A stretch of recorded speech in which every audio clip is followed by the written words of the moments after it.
Now we move on to this because it's an interesting statistic that the number of couples filing for divorce fell by 5% last year, according to figures released by the Office of National Statistics.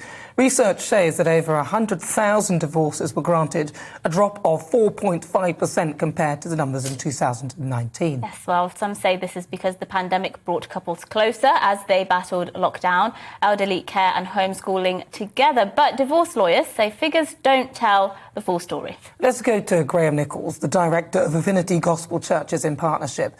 Graham, what do you think of this report of divorce numbers apparently falling?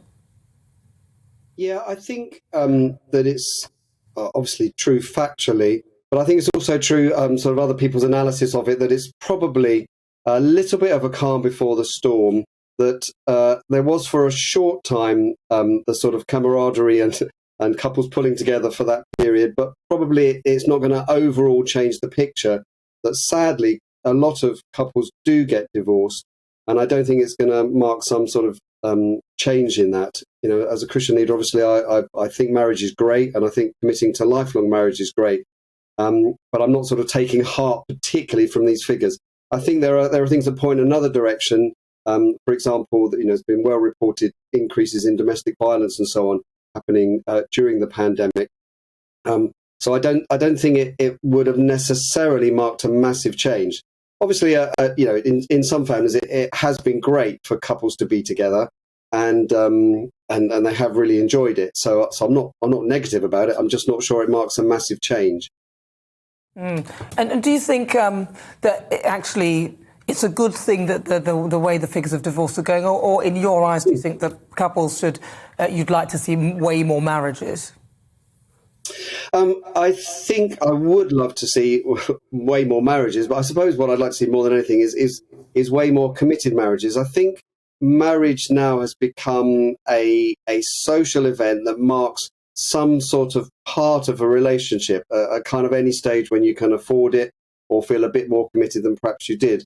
Whereas I would love marriage to be an actual lifelong commitment that is kind of entered to at the right time for the right reasons, and as a lifelong contract. And I think when that works well, it's a beautiful thing, and it's a great thing, and it's great for society, and it's great for families as well. So I would love that, and I think the ease with which divorce is going to be allowed after this April, with the kind of no fault divorce, which I kind of understand, you know, all the kind of recriminations and avoiding all of that. I can understand it at one level, but it does make it extremely easy.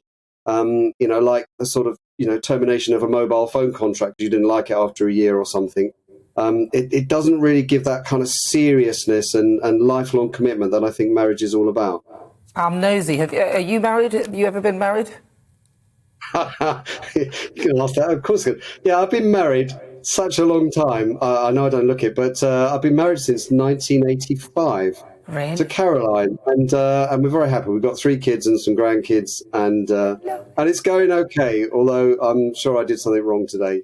Oh, we probably have, Graham. Listen, it's lovely to talk to you. Yeah, nobody will have me. I've still never been married. No one wants me, Graham.